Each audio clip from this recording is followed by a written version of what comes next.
Before we get into tonight's episode, I just wanted to notify everybody that I have a free online men's group. It's called The Gathering.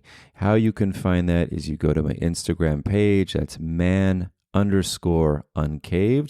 The link is in the bio. I make it very simple to join. You hit the link, send you to my email, subject, gathering, in the body, first and last name. You'll receive a link to the Zoom. Come join. It's important when doing this work to be gathered with other men so we all can see our similarities. We can connect to all of our strengths. We can connect to all of our courage and all of the hope that's available there. And again, the idea is that we're learning how to come out of hiding, lower our walls, getting vulnerable, and getting support in the process. It's really important for the healing. Again, Instagram, man_uncaved, link in the bio. It's called The Gathering. I hope to see you there.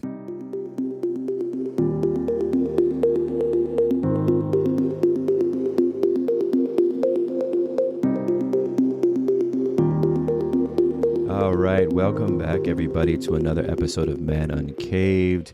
If you don't know already, my name is Shane Coyle, and I'm going to take you on a little journey today. One thing that I talk about in my groups is that when there is a misunderstanding in communication, now looking at relationships, romantic friendships, looking at family systems, looking at society, even in communication with our own self, when there is miscommunication in any of those types of relationships, what will happen is a breakdown. And that's really what we're going to explore today is the breakdown in the communication when we're talking about boundaries versus expectations. And this is something that I see a lot in dealing with couples in my private, as well as in group dynamics, where people are presenting expectations, but however, they are disguising them as boundaries. So we're going to dive into that on today's episode. First, let's set the stage a little bit with boundaries. Obviously, most of us have heard the word boundaries, and it's a hot word, and there's a lot of great information around boundaries. There's a lot of information, too, around what is called external boundaries. However, there is the other side, which is called internal boundaries, and that is really the foundation of tonight's episode and where we're going to build the house from as we explore the distinction between expectations and boundaries. So when we're talking about internal boundaries is the responsibility for our own actions, thoughts, and feelings. When we place our behaviors, when we place our thoughts and our feelings on another person, we are relinquishing our own sense of self. We are relinquishing, there is no boundaries there. We're saying, you're in charge of my feelings, you're in charge of my thoughts, you're in charge of my behavior. Now, there's no truth in that because we are responsible for our own thoughts, feelings, and behaviors. And that's really what we're going to start to look at. And just a little snapshot, when we place our responsibility for how we think, feel, and the actions that we do on another, the idea behind that is actually we are operating for what is called a victim consciousness. I'm not going to get too far into that, but I wanted to put that thought in everybody's ideas because it is a relinquishing of our own self. So I'm helpless, hopeless, and powerless. I can't do anything because you are making me feel this way. You are making me do this. You are making me think this way.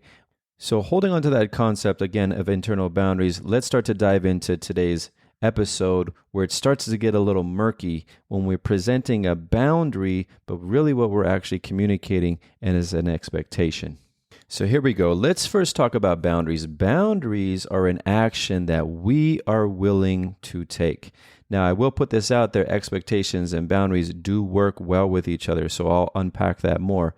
But first and foremost, boundaries are an action that we are willing to take. And then behind what we're saying behind that is we are in control and the power stays within our own self, regardless if this person shows up and does the behavior or the expectation that we had set in place. So now let's take a look at expectations. So we can really see where this gets a little muddy and unclear and leads to what is called resentments. So with that being said, let's take a look now at expectations. Expectations are an action or behavior that we are wanting someone else to do. Now, expectations and boundaries are really important within relationships when communicated and understood. And I think this is where it gets really, where the misunderstanding starts to happen, because expectations are something that both parties explicitly have to agree to. Both parties have to agree to these expectations or parameters of this relationship for them to be effective. And what I'm actually finding is actually one person doesn't even know or is unaware of the parameters. Another person hasn't even agreed to those parameters. And this is what I was referring to earlier as the breaking down in communication, when someone is presenting it as a boundary, however, is what they are actually really communicating is an expectation. So let's start to move into some examples so we can kind of put this into a wider lens and we can start to understand this. Now, this is something from a couple session or a group dynamic where the individual is presenting, you can't speak to me in a dismissive way when we're arguing, and that's my boundary. Now, if we're to use what we had just described and bring it into this, I can't enforce your behaviors. I can't tell you how to talk to me because I'm not responsible for your behaviors. Again, so what ends up happening is in order for me to enforce your behaviors, I'd have to use control and or manipulation. And at the root of that, what I'm actually talking about and communicating for myself is I have no responsibility for my own behaviors. Looking at that example, you're not allowed to talk to me that way in a dismissive way when we argue is actually the expectation. Where it can be helpful is if we communicate that before. Hey, when we get into arguments, let's make the expectation or create the parameter that we do not use dismissive language towards each other. Is that an agreement? And again, going back, do both parties agree to this?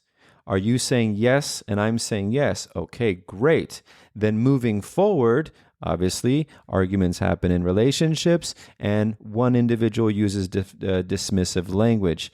The boundary is now that the expectation has been violated, my boundary is I'm going to leave the conversation and I'll come back when we can talk more kindly to each other. So now looking at that example, the power and the control stays with me. I am responsible for my behaviors. I'm going to remove myself because the expectation that we had agreed to has been violated. And so I really wanted to lock that into place because this is where I'm seeing the miscommunication happens again when we are putting boundaries, but actually what we're communicating is a expectation.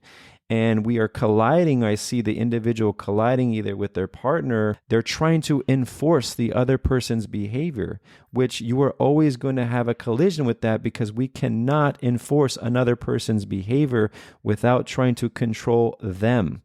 And of course, then what ends up happening, there's a power struggle. It leads to fights. It leads to resentments.